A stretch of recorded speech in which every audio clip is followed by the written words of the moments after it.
So hello guys, welcome back to our channel అనగనగా ఓ సినీ పిచ్చోడు. So just ఇందాకే Mirai movie చూడడం జరిగింది. అండ్ మూవీ గురించి చెప్పాలంటే first of all huge congratulations to director Karthik Ghattamaneni. After Eagle ఇలాంటి మూవీ తనకి చాలా బూస్ట్ ఇచ్చిద్దనే చెప్పాలి.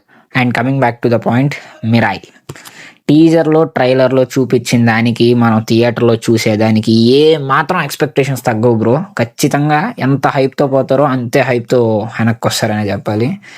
అండ్ ఫస్ట్ హాఫ్ గురించి మాట్లాడాలంటే ఆ ఓల్డ్ బిల్డింగ్ అయినా కానీ, ఆ క్యారెక్టరైజేషన్స్ అయినా కానీ, యూనో ట్రైలర్లో టీజర్లో చెప్పినట్టు అశోకుడు దగ్గర ఉన్న పవర్స్, ఆ 9 బుక్స్ కాన్సెప్ట్ అండ్ ఇవన్నీ ఎంత బాగా బిల్డ్ చేయాలో అంత బాగా బిల్డ్ చేశారు నిజంగా. And Manchu Manoj as a విలన్గా అయితే భయ్యా సీరియస్లీ చింపి అవతల పడేసాడు. ఇంకా చెప్పాలంటే నాకు తేజ క్యారెక్టర్ కంటే మంచు మనోజ్ క్యారెక్టర్ బాగా కనెక్ట్ అయ్యా నేను. ఇన్ఫాక్ట్ మీరు ఒక పాయింట్కి వచ్చేసరికి మంచు మనోజ్ క్యారెక్టరే కరెక్ట్ కదా, Manchu Manoj point of view correct కదా అనే స్టాండ్కి వచ్చేస్తారు మీరు కూడా. అంత బాగా క్యారెక్టర్ బిల్డ్ చేశాడు కార్తిక్ ఘట్టమనేని మంచు మనోజ్. అండ్ విలన్గా సీరియస్లీ బ్రో మంచి కెరీర్ ఉంది మంచు మనోజ్కి నిజం చెప్పాలంటే. అంత తక్కువ బడ్జెట్లో అంత మంచి అవుట్పుట్ ఇవ్వడం అంటే yeah bro, it's a task అనే చెప్పాలి. అది చాలా బాగా చూపించాడు డైరెక్టర్ మనకు. ఆ సూపర్ యోధా కాన్సెప్ట్ కూడా, అండ్ అలానే ఆ మిరాయి, ఆ స్టిక్ కాన్సెప్ట్, ఇవన్నీ సక్సీడ్ చేయడంలో ది మెయిన్ హ్యాండ్ వచ్చేసి డైరెక్టర్ కార్తిక్ ఘట్టమనేని. మనం ఖచ్చితంగా క్రెడిట్ ఇవ్వాలి తనకి. అండ్ అలానే ఆ వైబ్ ఉంది సాంగ్ అయితే ఎత్తేసారు భయ్య. సీరియస్లీ నేను కూడా హట్ అయ్యా, సాంగ్ బాగుండేది యాక్చువల్లీ.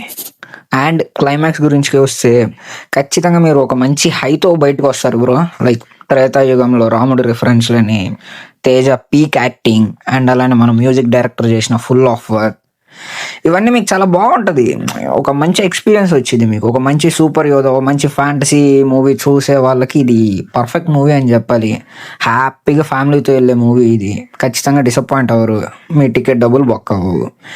అండ్ క్లైమాక్స్లో ఎండ్ క్రెడిట్స్ పడిపోయే కానీ మాత్రం రాబాకండి. క్లైమాక్స్లో ఖచ్చితంగా ఒక స్పెషల్ క్యామియో ఉంది as a big star, and తను విలన్గా చేస్తున్నాడు ఆ అప్కమింగ్ సీక్వెల్లో.